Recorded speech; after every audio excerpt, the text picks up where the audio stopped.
A paz de Cristo para todos. Estamos vivendo mais um dia das jornadas de crescimento espiritual. Você que é novo no canal, por gentileza, inscreva-se no canal e ative o sininho para receber todas as notificações. Esse é um canal de crescimento espiritual na base da fé cristã. A base da nossa fé é o Evangelho de Cristo Jesus. Eu não estou aqui para pregar nenhum tipo de religião, eu estou aqui para pregar a pessoa de Jesus Cristo. Ele que foi morto, sepultado e ressuscitado ao terceiro dia, subiu aos céus e voltará em breve para governar as nações, com poder e autoridade. Estou aqui para proclamar o Evangelho do Reino de Deus e dizer que há apenas um único caminho de salvação. O caminho é Jesus Cristo. Vamos crescer juntos nessa compreensão evangélica. Vamos crescer juntos na fé salvífica. Eu quero que você medite comigo em um texto que está em Mateus capítulo 26. Nós estamos na Semana Santa e eu quero compartilhar com vocês a leitura desse texto que fala sobre a conspiração contra Jesus. Isso aconteceu na última semana antes da crucificação de Jesus. Provavelmente essa narrativa se deu na quinta-feira, e hoje é quinta-feira, e na sexta-feira Jesus ele foi crucificado e morto e sepultado. No sábado, o seu corpo descansou na sepultura e no domingo ele ressuscitou, no domingo de Páscoa. Leia comigo o texto de Mateus capítulo 26, versículo 1. A conspiração contra Jesus.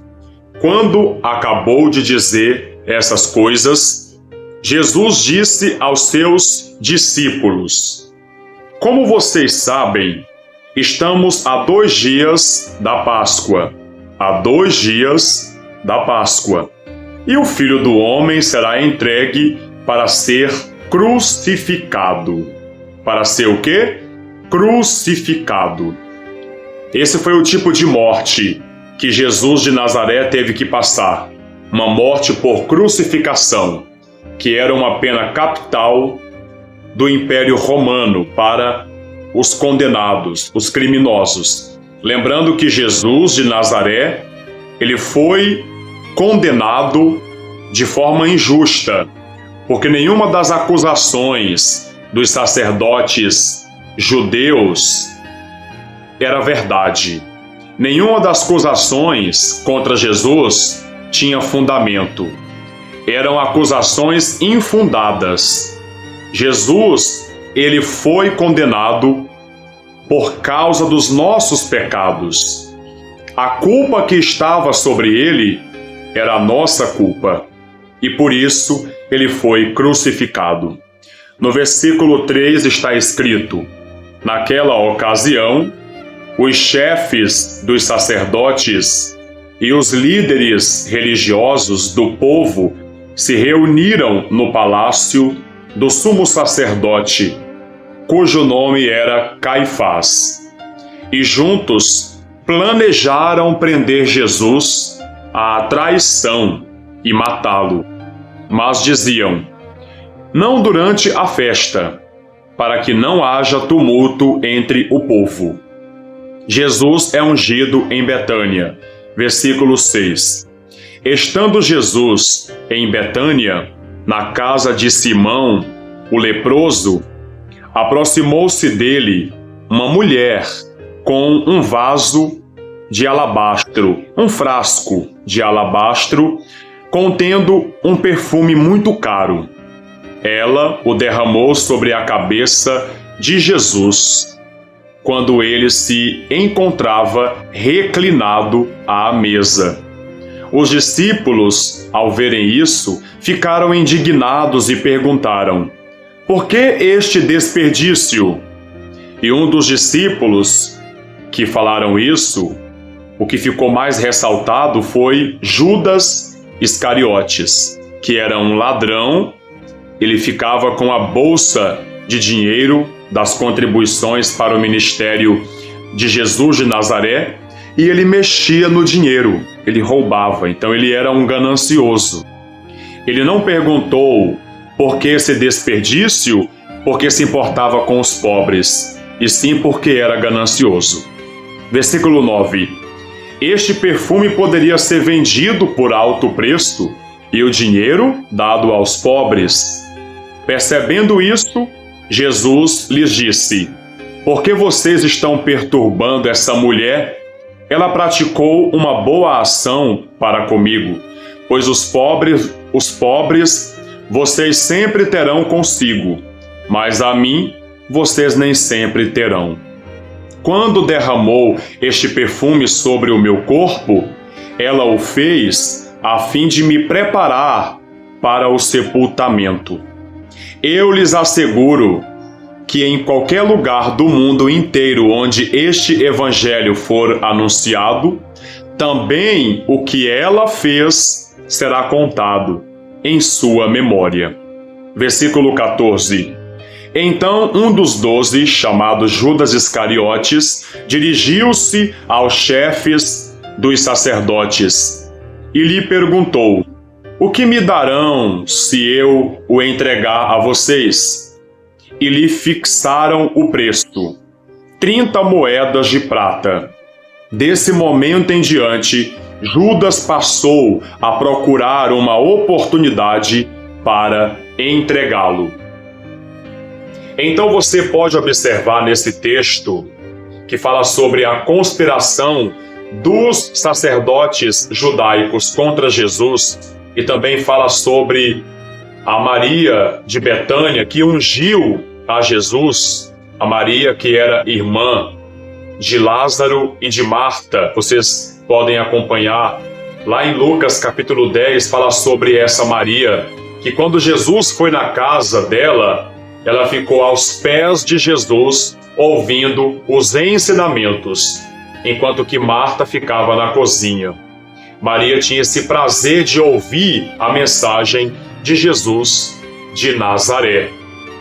E Maria, ela foi na casa do Simão o leproso, aonde Jesus estava, juntamente com seus discípulos, e Lázaro também estava lá presente, e ela foi para ungir a Jesus, e ungiu a Jesus Cristo com um bálsamo precioso, um perfume precioso.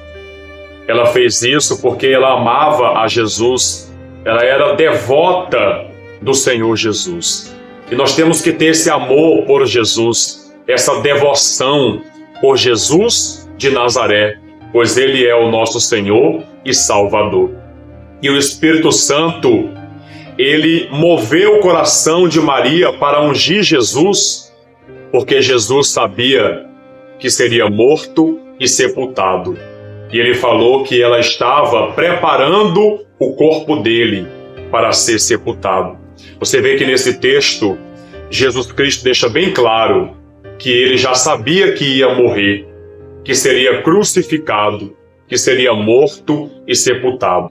Agora você pensa comigo, o tamanho do sofrimento de Jesus de Nazaré. Imagine só você ficar sabendo que vai morrer em breve e você saber dos detalhes dessa morte. Ou seja, você ficar sabendo como que você vai morrer. Pois bem, Jesus sabia que ia morrer em breve e Ele sabia detalhadamente como Ele iria morrer. Imagine o sofrimento interno de Jesus, a angústia dele. Jesus de Nazaré ficou angustiado, porque ele sabia detalhadamente como seria a sua morte por crucificação.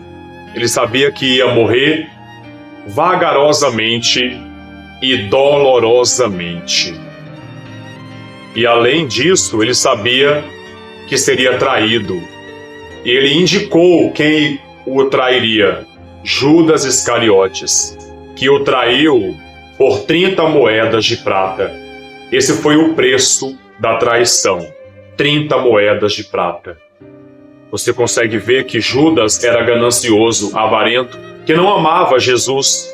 Ele amava o dinheiro e por isso traiu Jesus de Nazaré. Você vê que esta foi a semana mais difícil de Jesus. Uma semana dolorosa. Jesus sofreu por mim e por vocês. Ele deu a sua própria vida para que nós pudéssemos viver.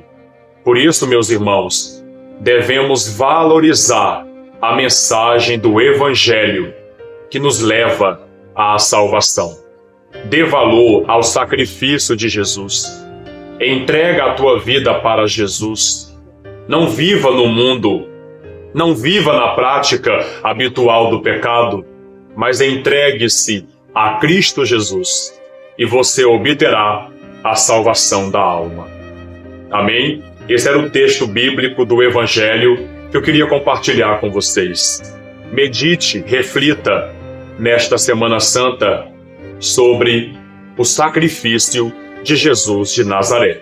Agora eu convido você a orar comigo. É momento de oração. Senhor, meu Deus e meu Pai, ó Deus, em nome de Jesus de Nazaré, eu invoco o teu santo nome. Neste momento de oração, meu Pai, eu agradeço ao Senhor Jesus Cristo pelo enorme sacrifício que fez por mim e por toda a humanidade para nos salvar, para perdoar os nossos pecados. Eu te dou graças, meu Pai, por ter nos tirado das trevas e por ter nos colocado debaixo dessa luz divina, a luz do mundo, Jesus Cristo, nosso Senhor. Ó Deus, eu peço a Ti que ilumine a vida dessa pessoa que ora comigo nesta hora do meio-dia. Que a vida dela seja abundantemente abençoada e que essa pessoa seja livre de toda carga negativa, de toda dor e sofrimento. Que os pecados dessa pessoa sejam perdoados pelo sangue de Cristo Jesus, o Cordeiro de Deus que tira o pecado do mundo. Que essa pessoa seja curada e liberta de toda perturbação e que ela venha herdar a salvação pela fé em Jesus de Nazaré. Ó Senhor, ouça a nossa oração e nos responda enviando o Teu Espírito Santo, pois o Teu Espírito é a nossa maior riqueza, é o nosso tesouro. Todas as coisas gravitam ao redor de nós, mas o centro da nossa vida é o Senhor Jesus. As outras coisas apenas gravitam ao nosso redor, mas o centro da nossa vida é Jesus de Nazaré. É a nossa riqueza, é a nossa preciosidade. Jesus, em Tuas mãos entregamos nossas vidas e damos glória ao Pai, ao Filho e ao Espírito Santo. Receba na tua vida a cura, receba a bênção de Deus, para a glória de Jesus de Nazaré. E quem crê, diga amém e diga graças a Deus. Amém. Por hoje é só. Que Deus abençoe sua vida. Fica esse vídeo para você meditar, para você refletir e para você assistir tantas vezes quantas necessárias, para você compreender a mensagem do Evangelho, que é uma mensagem de salvação, de redenção, uma mensagem de amor, o amor de Deus pela humanidade. Fiquem com Deus e até o próximo vídeo, se Deus quiser. Glória somente a Jesus de Nazaré. Glória somente a Deus.